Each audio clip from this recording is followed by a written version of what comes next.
السلام عليكم ورحمة الله. سنتعرف خلال هذا الفيديو عن موعد وتوقيت مباراة ريال مدريد ضد نادي إشبيليا في الجولة 18 من الدوري الإسباني 2024-2025.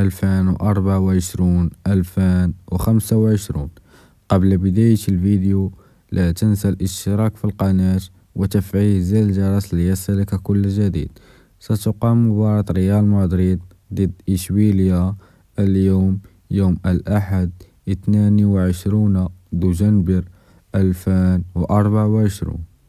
وأما بالنسبة لتوقيت هذه المباراة فستقام على الساعة 4:15 بتوقيت المغرب والجزائر وتونس، وعلى الساعة 6:15 بتوقيت مصر والسعودية.